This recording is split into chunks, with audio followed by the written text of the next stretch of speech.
Hello world, Frida Reba Darcy and Patricia O'Connor here, and today we're going to do a little talk about lighting, a couple of little things about lighting.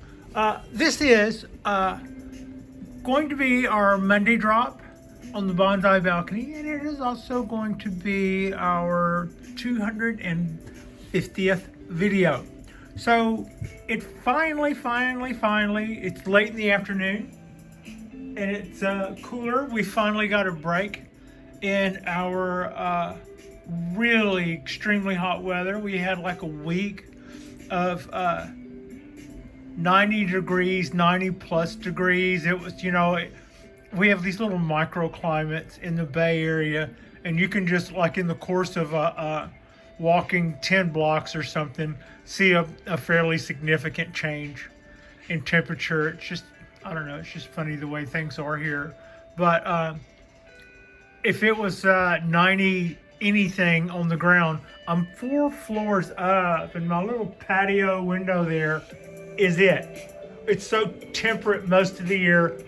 Me and most of my neighbors for probably several hundred miles around do not use air conditioning. And then all of a sudden it's 100 and something degrees and we're like, oh my God. But anyway, one thing that fell victim was my timer. This is the timer that I use for those 2 lights that we're going to be discussing more about.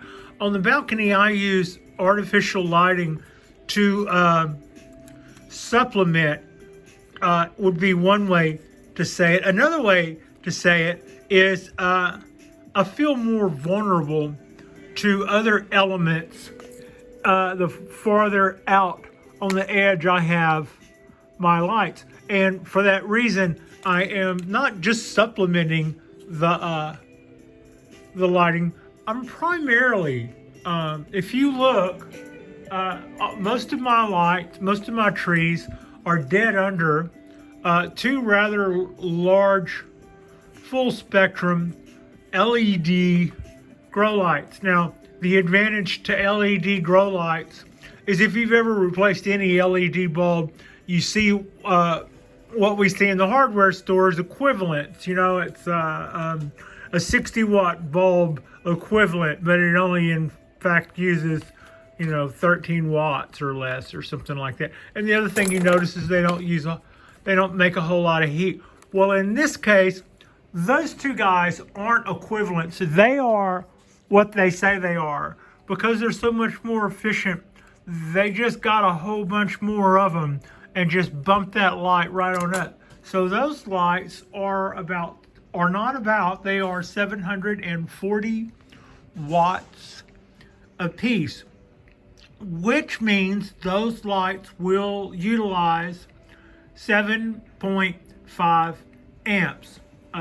Not real rocket surgery there. 100 watts, 10 amps. 1,000 watts, 100 amps. So, no, I think I said that wrong. 100 watts, 10 amps, 1,000 watt, no, 100 watts, 1 amp. Yeah, 100 watts, 1 amp, 1,000 watts, 10 amps. Okay, so at 750 watts a piece, they produce 7.5 amps a piece. So when you look at your timers, a lot of times you'll see that, by the way, the breakers are going to be typically, for these, it's going to be 2 outlets at a, more than 1 outlet to a breaker. So usually those guys are good for about 20 amps. But it's the individual outlets or this little guy that everything is going through that you're going to. So when you look for these, a lot of times you see that they are 15 amps. If you then add up that little confusing story I just said about the 100 watts equaling 1 amp and the 1,000 watts equaling 10 amps, that would tell you that I was running 15 amps, or 7.5 plus 7.5, totally 15, through a 15 amp breaker. What will that do? Well, nothing super catastrophic unless it's operating a pump and you're on a boat. But that is to say that it's made for 15 amps and it's going to be using 15 amps. What else that means is it will probably make it to its life expectancy and not much more. Even things that, and that is because we are using it at its maximum workload from moment one. This one died while we were in the middle of our 90-degree temperatures, which makes perfect sense. Heat makes electricity less efficient, which causes more heat, which then causes it to be less efficient. This unit has one outlet on the side of it. So to run two lights, I put the two lights into a 3-prong cube tap that I plugged into there, and ran both lights through this timer that way. And on some of the hottest days of the year, this guy shut down. So I'm going to replace it, and this replacement is going to be a little less mechanical, pretty easy to operate. You decide at what point you want the light to come on, and you push these little divots down, and then when you want it to go off, you pull them up, and the black, of course, is nighttime, and the white part of the dial is daytime, and there's a little arrow on here that says current time, so you'd look at your watch and turn your dial to current time, and then start from there pulling or pushing down the little pins. Now, instead of that, I got this guy. Here's the advantages to this guy. More amperage? No, I wish. 15 amps seems to be about the limit for the ones that I've found in my store. It might be that I can order one online, but I'm still utilizing my discount, and this guy was, your price would have been $15, so it's pretty price effective. Being the same amperage that the last one was, I suspect that it will do like the last one and give me my year's worth the guaranteed service. And then on an extremely hot day when it's already had enough going into that, and then it gets hotter because of that, that'll probably start its little cycle for that'll take it out. Now, something else that takes them out is whenever something is rated at a certain wattage, say it is a 150 watt item. If you were to plug that into a little meter and then plug the meter into the wall so that whenever you turn on the item, you were reading the voltage running through the meter that's accurate, kind of like you were looking at a tachometer on a car or a water meter spinning, watching your water usage. If you had a system like that, you would see that when you turn on or switch on an electrical item, quite often their usage goes up higher than what they state they are going to be. It's like a 150 watt thing will go up to 165 watts at startup for a few seconds before settling in. Also, like on these big warehouse lights and big shop lights, when people turn those on and everything looks kind of on but still kind of dark for a few seconds, and then everything pings and come on. Well, those big lights would have been using their maximum wattage even while they weren't burning very much, but they would have also been using an igniter to try to get them to come on. And so they would have been kind of like, in a way, trying to operate two lights for one for that little second. So quite often, fuses will have a little bit of a time delay, so that if everything is rated at 20 amps and you put 20 amps worth of stuff on it and then you turn the switch on, the fuse has a couple, maybe a minute's delay, so that it won't blow its stuff while it gives the appliances or whatever it is a few seconds to settle in. And that's what's meant by time delay whenever you look at fuses. And that's one thing you have to consider, because I've already said our lights are going to be using 15 amps. This is a 15 amp. This is a 15 amp max on here. So whenever they switch on every morning, there's going to be, 30 seconds, 15, whatever it is, a few seconds, probably less than a minute, where they're going to be exceeding their max. Now that doesn't mean it's going to, go up in smoke. That just is going to be taking away from that longevity of the unit. So when we come around again to that 100 and something degree day, and the lights get switched on and they come on and go a quarter of an amp more than this thing is designed to on a really hot day, it goes, yeah, no, I don't think so. And then we go and we buy another timer. Advantage to this is it's not mechanical, it's electronic. That might mean that it runs cooler to begin with. The other thing that I'm hoping makes a difference, whereas, and this will make some difference, whereas this unit had both lamps, which was going to be all 15 amps coming through here. Now we don't see any discoloration in here, which is a good sign. That shows that it wasn't torqued out at the receiving end. But inside here, it said, yeah, I'm kind of tired and we're gonna quit. So when I came home from work, it wasn't on. No, when I woke up in the morning, it wasn't on. It didn't sign on at Reveille, basically.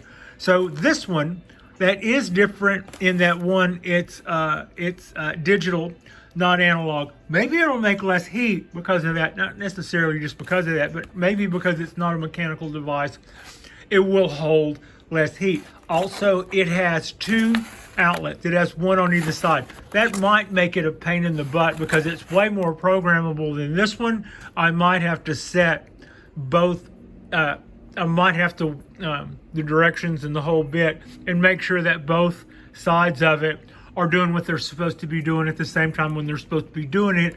But I also think that dividing those two plugs up so that that same amount of amperage will be going through at two different places will probably help this little guy dissipate heat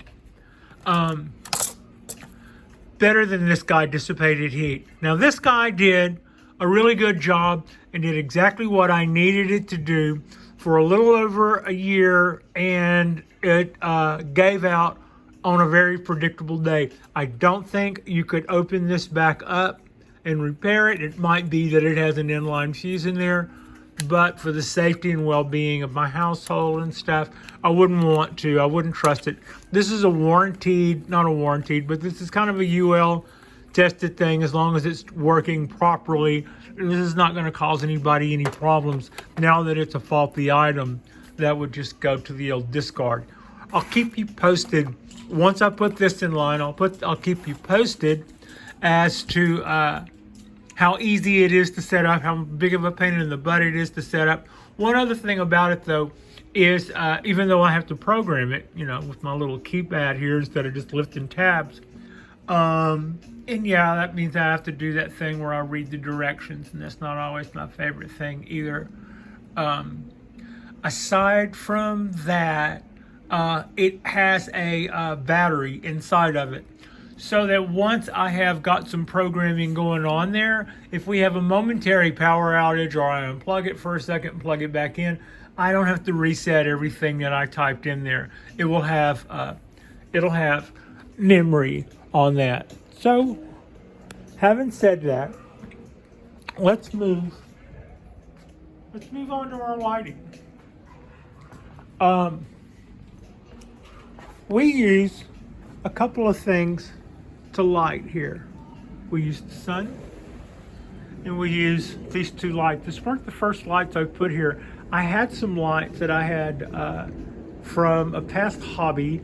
They were grow lights, fluorescent types, but they were just regular analog type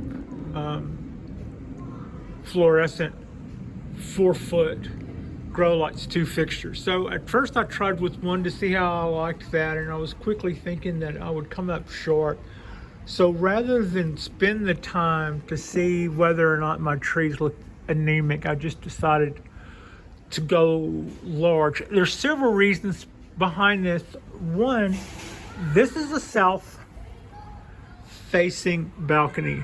The sun comes up over here to the east, goes down over there to the west.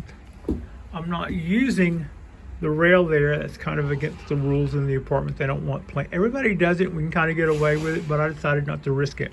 However, from that white piece of board on falls into shadow, making, when it comes to actual sunlight, that white rail there is very important real estate if that is your only source of sunlight. Now, when the sun comes up, it comes up kind of over behind that walls, but by 10 o'clock, things over here are in light. So that's great. They're also in the wind, if there's wind, and they're also in the sunset, if they're sensitive to evening light, like my maple was. So at some point, I decided to move my plant back off the rail onto my place and have my own space, and it would drain better and give me more control over where the water went, so that it didn't want to run off my balcony as much. And that is when I began to think about, instead of trying to always turn the trees around to because they would only face the outside, to add and supplement my lighting. So by being LEDs, like I said, when you're looking at household lighting, you'll see a 60 watt or a 40 watt bulb, but the box will say it's a 40 or 60 watt equivalent, but it doesn't actually use that. It'll use a fraction of that because it's an LED. These are actually using 740 watts a piece. It's not a 750 watt equivalent. This is actually, all those little diodes are pumping that out. And as per a couple of weeks ago, I took this guy and slid it further up against the wall so I can get more light back here in the back, so I don't have to be as concerned about my inability to rotate this tree where it sits. I'm still getting more light back here, which I'm really happy about. Also, some of my trees were showing issues with wind. Even trees that are known to be wind hardy, it was all a part of my learning curve about how to water. It's like, does my Japanese black pine, do I need to be concerned about wind with it? No, young one, you don't, would be the answer I would get back, like I'm a young one. But then the answer I should have asked is while I'm learning to water my Japanese black pines, do I need to be concerned about wind? Yes, because if you have one side of your tree, be it needles or leaves, that's exposed to wind, that side of that tree will dry out faster, and you will have whatever issue that carries out. So I was noticing some issues, and I was going, well, I keep saying I wasn't going to have problems with wind. You weren't. You were having problems with water on one side of your tree going dry because of the wind, which is not exactly the same thing. So by bringing my trees further in, I was able to, they still get air, but they're not getting, the 15-mile-an-hour thing that blows along the face of these buildings, which sometimes is nice, but sometimes was drying them out and catching me off guard.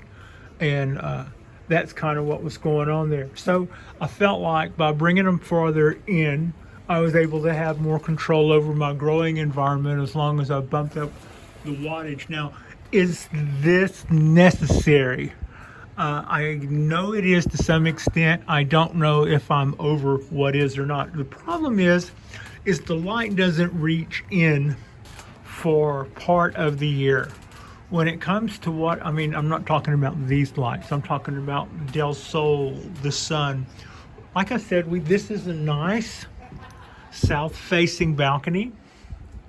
And that rail in that area even when they're in my little trough there, they are getting the front side of them at least, and the tops for the most of the part, or in direct light, direct sunlight, from at least 10 in the morning to late in the afternoon. I do have shafts of sundown light coming right in here, and they would go through and burn my little show hens when I had to kind of crouch down and see what light was hitting them. That was, and the same that they would do with the maple. They were doing to my little tender oaks and stuff. So that's the evening sundown light. So that's what they were getting light from then to then. However, that was just on that rail. What would come in farther in, like for the cypress trees, this I can't rotate, right? So as the summer would roll from spring to summer, the sun would go farther and farther out that way. And as it got farther and farther out that way, the light would push, and it would get lower and lower in the sky. The light would push farther and farther in on the balcony. So if you were looking at that, you might think to yourself, hey, we're getting great light. But that is the light that typically tells your trees to start changing their color for winter. You're not getting the quality of light that says, photosynthesize and bank energy. By the time it would start reaching some of the things that are in here, it would only come in and tell them it's time to go, and they would already be well and truly anemic by that point. So that's kind of what we went through, or the kind of the thought process behind going with these guys. They're full spectrum. Like I said before, they're 740 watts a piece. The diodes, or those little circles on there, are diodes. They're like, if you have a flashlight, like an old-timey flashlight, we used to unscrew the back of them and slide some batteries in, and then on like a lightsaber, you'd have this button and you'd push it forward. But up there'd be a little bell nozzle at the front of a flashlight, and if you turn it one way, you notice the beam would get skinny, and if you turn it the other way, it would go wide. They have that on every motion picture light, and there's a knob on the back and the front of a light fixture that does work in lighting for movies, or a lot of times the rock and roll stuff for theater, and it will have S on one side and F on the other for spot or flood. And flood basically means that the pattern gets wider and wider and wider at the bottom, and spot means that it gets hotter in a smaller area. And that's what diodes, I've figured out that's what they do. They are more concentrated a piece in a much concentrated area, and are shooting more straight down. So I'm not going to get the pattern that you would see off of a light hanging over, say, a pool table in a typical tungsten lit pool room. But that doesn't mean that we have to have those straight shafts not cover the area. What I've done is I've pulled that line, that zip tie that's holding it to the fixture. I pulled it up tighter on that end, a little looser on that end, so the light hangs down and it casts that perfectly straight shaft of light a little more this way. Getting this guy really good, getting those guys really good, but it's also, I pushed it back farther than the back of this tree, so it's still getting it. Now, that light, the same way. This end drops down slightly. That end is pulled up tight, and so it's washing that way. We get really, really, really good spread. And the only thing I think I need to worry about or be concerned about is how that affects this one top. But this one top seems to be getting all kind of great light already from this area. I'll watch it next spring and next summer, and if it seems to be that it's trying to work its way over that way because of the hole I made, then I will slide this guy over to compensate a little. because I don't have that same need to put light on those wisterias as badly as I do these Japanese black pines. Now, so here's why. How long should these guys be on? There's some stuff about this that I kind of thought about a little bit going in, but I had a background in, and I don't know, it hasn't been an issue because I already knew about it, so I don't know that I've talked about it enough. But these lights would have been made for cannabis growers, probably, primarily. A lot of the lighting industry that you see for agricultural, horticultural, indoor growing is going to, I think, still be for cannabis growers. I think that's likely to change. There's going to be a greater need for land and resources, and solar powers that could store in batteries you could actually have solar powered grow lights.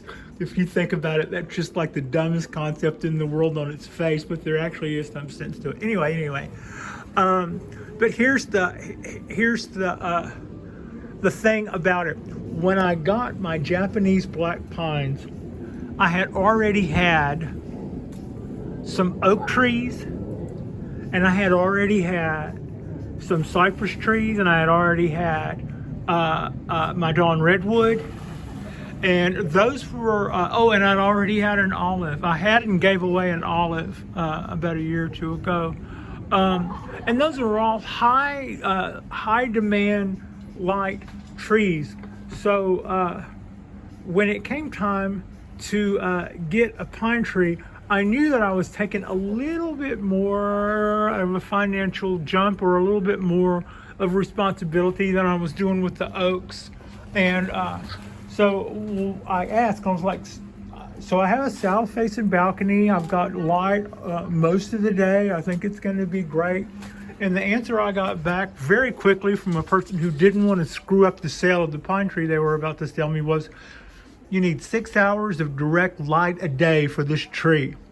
Now, had I been holding a maple, the answer would have been different. Some trees spend their life growing in the shadows of other trees. They're smaller trees in stature. I don't think you see a maple that's as big as a redwood, for example. They're always just these guys that grow in the lower part of the canopy of the forest, and that's why this guy's got all the burn all over it whenever the sun actually hits it for a whole day.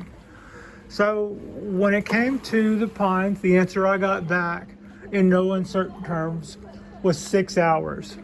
Now, going back to the cannabis guys, they were primarily using, their deal was to either go for longer than 12-hour days. That way they could get the most vegetative growth, and whenever they wanted their plants to flower, they needed to make sure they had 12 hours of darkness.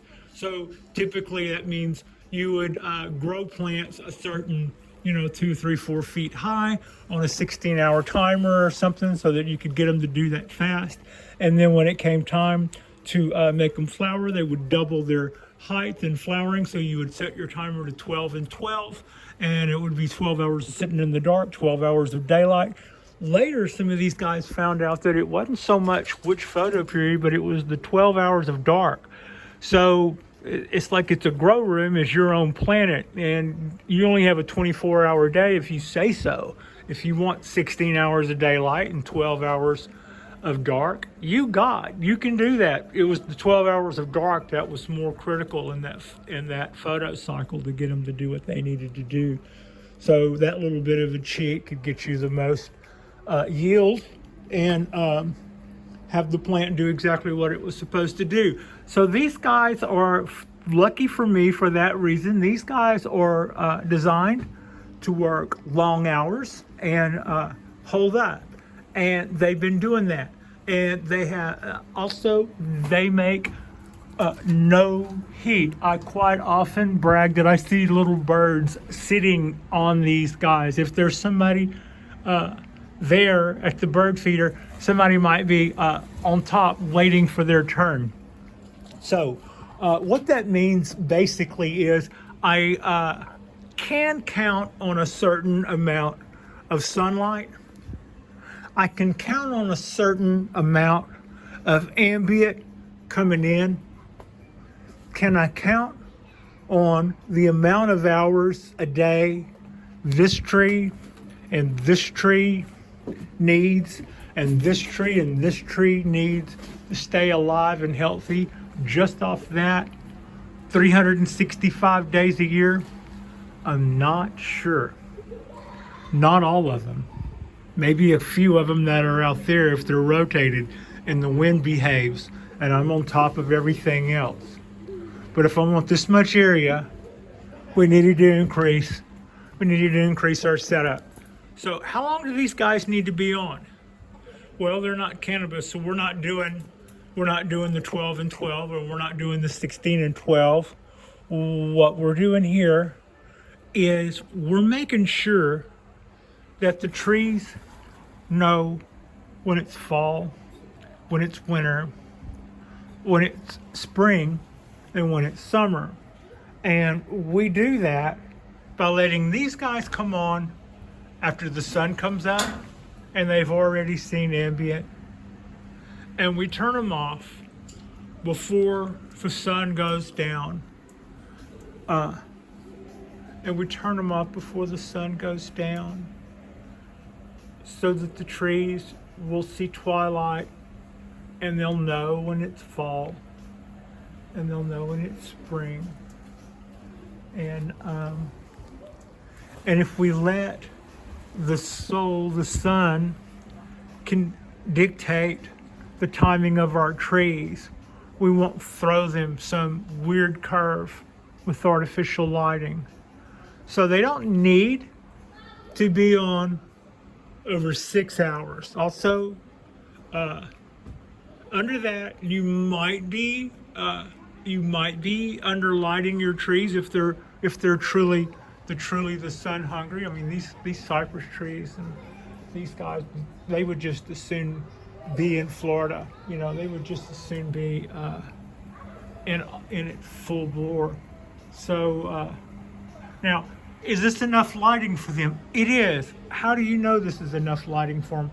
Because when I set them up, anything less than 1 foot radius from here to here had to adapt to it, which is to say that the first thing that would happen is it would burn. And it would burn like what indoor growers were used to seeing when plants reaching for the sunlight would get too close to lighting that was too intense. But again, this wasn't fire heat. This was intensity was causing this burn. So, like for instance, some of these cypress trees, their new fronds, after I hung the lights, the spring after that, the first round of new foliage looked a little crispy until it adapted, and then it was absolutely fine. Again, indoor growers will see stuff like this all the time. It usually is an indication that they're not underdoing it for sure. They're right there in the sweet spot, and as soon as everybody gets used to their new bikini lines, it's fun in the sun. So that's covered.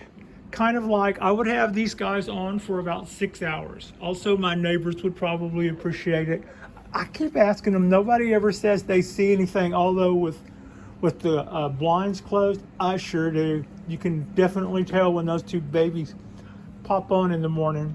But if they were to come on at 10, that's not going to kill anybody. Also, the trees will have been in sunshine for several hours by then, but then they stay rolling for another 6 or 7 hours, and then about 6 or 7 they pop off. So the only thing about that is I need to watch it, because come the end of fall into winter, we're going to be dark about 6 o'clock, and I don't want these guys triggering the lights and making them think the days are longer than they are. Now, if you are a real computer geek, you can do those timers where they will actually deviate, like maybe your own sun does, by going, your days are, I think average is like a day longer or shorter. But I was also told by somebody that the farther north you are in some regions of the United States, think it'd be as much as 8 minutes. I haven't checked that out, but that was the person that told me that seemed like they would have known. They were pretty on things. But anyway, so you could actually, if you were that enthralled with the timing of it, you could set your timers to adjust themselves to a slightly longer or a slightly shorter day, depending on what side of the equinox you're on. If we all wanted to meet at the equinox. But having said that, it's just simpler, I think, in the long run, if you make sure these guys are off an hour or so before sundown and after sunup. That way they will, like I said, get their cues and their triggers on life from the actual sun. Now, a quick look at the wisterias. They're starting to come out with their late summer flush, and I'm glad to see it. I hope some of this is blooms. If you let these guys, if you do what I did last year, you let these guys go, and they start doing that thing where they all kind of do the die back and then you prune them back, you're really likely to cut off all your blooms for the next time around. So I didn't do that to this one because I left it alone, and it blooms for me every year. And last year, without realizing it, I cut off all the buds because they don't happen just before it blooms. They happen the season before, and I cut them all off. So maybe there's some blooms in some of this, we'll see. But that's what's kind of going on there. All of the pines are budding out. The oaks are showing. I think maybe this might just be leaf exchange, or it might be it's telling me that it got really hot and it really didn't like it. But I think all in all of the guys did okay. That never really got dry. I never let this get dried in hard the way I've seen it do before. I don't think we let this guy completely dry out. In fact, I don't think we let anybody completely dry out the whole time we were in those really super high temperatures. Today was the first day that I watered past 10 o'clock instead of doing it at first light. It's like things can start airing out now so that we can get back on a regular watering cycle where we can water and let the water run all the way through the tree again. It doesn't just stay soggy, but it takes a long time for that it takes longer for that to hurt a tree than for it to get dry in a 90-degree day. That'll take it out. So that was kind of, but now it's also time for us to get back on the horse and start letting these guys dry out, sober up, as it were.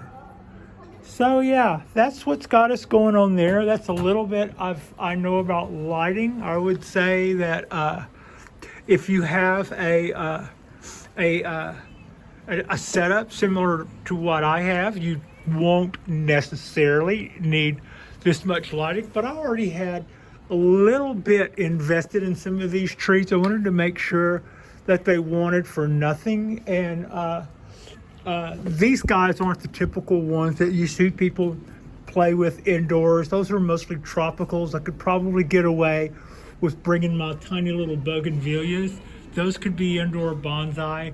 And if you wanted to do that, you can do that anywhere in the house. Just make sure that they have enough humidity, because that's what indoors tends to do to trees, especially. It tends to dry them out. So a dish or something to bump up the humidity, and instead of going nuts like this, you're making it look like God came to your closet or something, you could literally just go to Amazon and get one of those wands.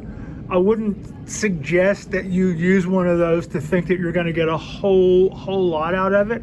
But if you had a tree in the kitchen or something where it's doing its little thing and it's going to look nice, and you got a wand over it supplying it with some light, that would probably go a long way towards getting it through those cold winters. And then if you had a winter or something, you could put it in when it warmed up, that too. Depending on the demands and where the tree actually came from and how much it's actually going to need, you may want to up that wattage or or if you wanted to put more trees underneath it, then you might find that they're going to fight for the center spot. So a little broader light then, and that's how you end up doing that. But that's what's possible. And this could have also, let's see, I could have probably made that 2 rows of, I could have made that 4-foot fluorescents and had them hanging down, and those would also be efficient and would have likely suited most of these trees just fine. As to how much less I could get away with for pine and cypress trees, I don't really know where the cutoff point is, and I didn't want to mess with it. That's why my LED 4-foot fluorescents are currently underneath the bed after about a week's use. But they're going to be great display lights for some display idea I've got in mind coming up. And this is kind of what we look like at twilight. It's probably about time for the timer to tell these lights to call it a day.